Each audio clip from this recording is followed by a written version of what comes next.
What's happening? What's happening? What's happening? Of course, you know it's your boy B-Hop Radio Shout in. Stepping in the building, I got Tony Lewis Jr., Tony Lewis Sr. in this thing. First of all, they ain't twins, okay? It's a father and son tandem that's saving our community right now as we speak. How y'all doing today, fellas? That's right. We're wonderful. Hey, man.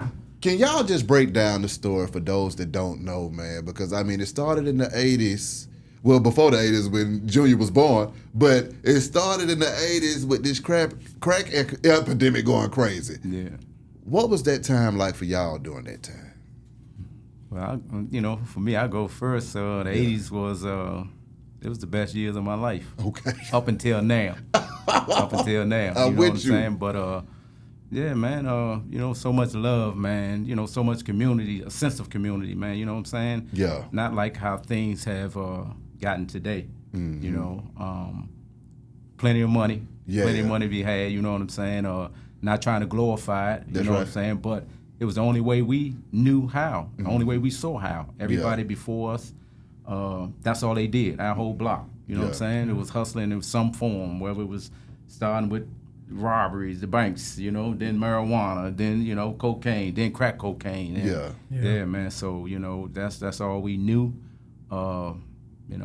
Wish it was another way. I wouldn't have went to prison for 30-something years, but hey, man, that's in the hood. What was D.C. like before the crack came into the city?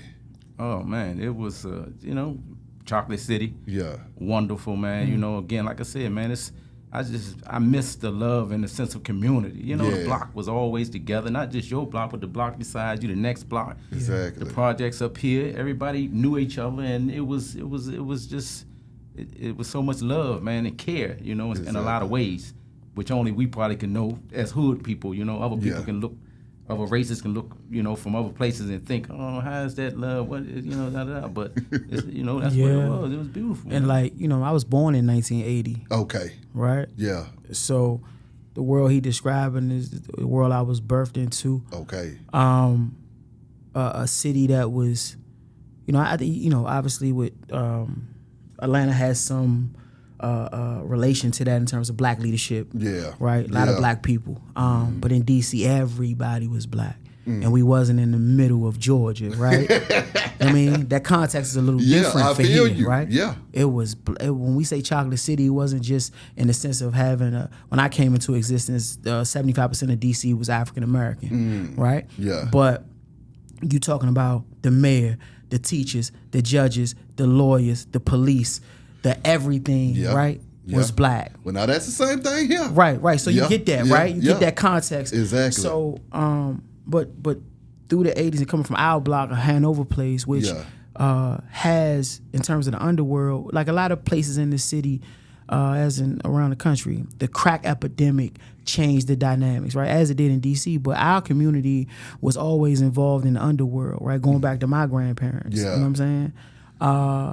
And with that, growing up the way we came into I was born into a community of love and connectivity. Yeah. And, I also was there when that went away.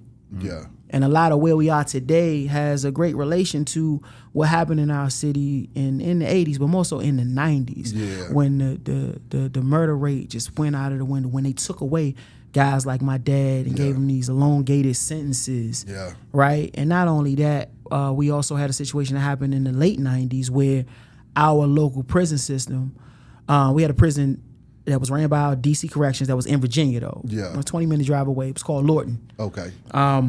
Lorton got closed in 1997 National Capital Revitalization Act that took control of DC's corrections. The federal government took control of that. Yeah. So our inmates started going to the federal system. That also was a catastrophic thing for that sense of community. Even though people were in prison, they were close to home. Exactly. Right?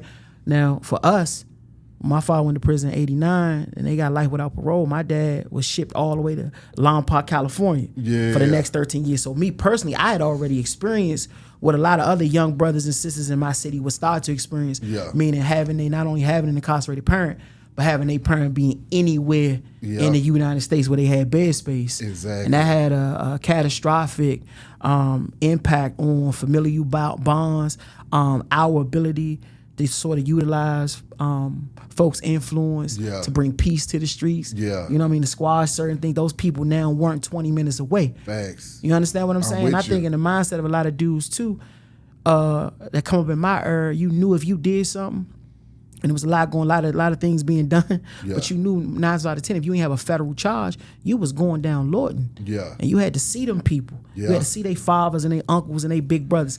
I think it informed people differently in their decisions. When that went away, you know, it just made things even crazier. Exactly.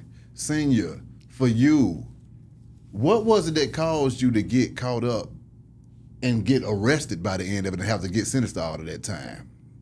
Did you feel like it was coming to an end, or was it just a surprise situation? It wasn't exactly a surprise situation. My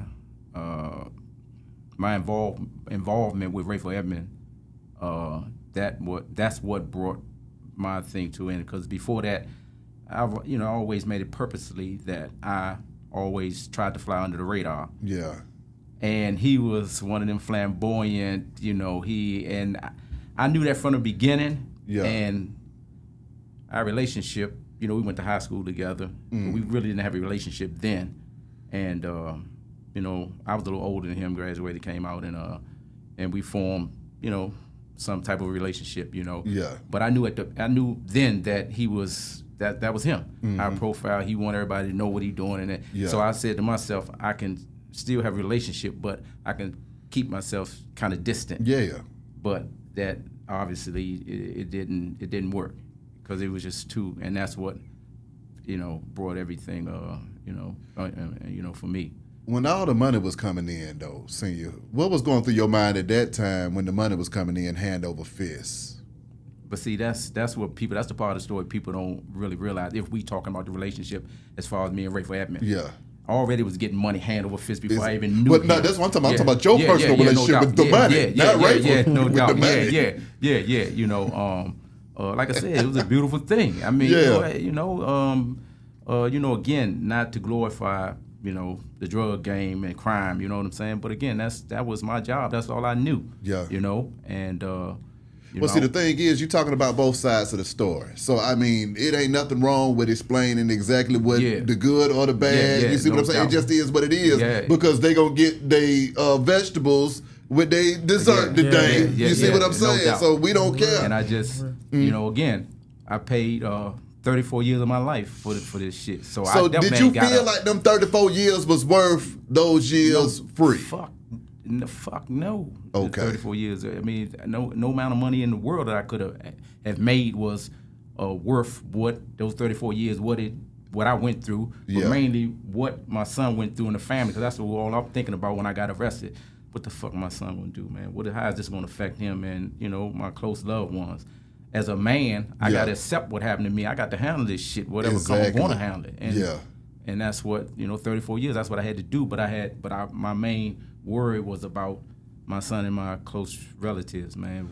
Because I was the breadwinner, I was everything. Exactly. And that shit that's what caused me to start selling drugs and get in life of crime, is to provide for my family, man. There was no other ways and other means in the hood. I know all y'all can understand that in a certain way, man. But I didn't grow up saying I wanted to be this big drug dealer, and I wanted to be, I had to make shit happen, man. I had a mother, a son, other family members. And I was young, but I was a man, and that's when I had to step up.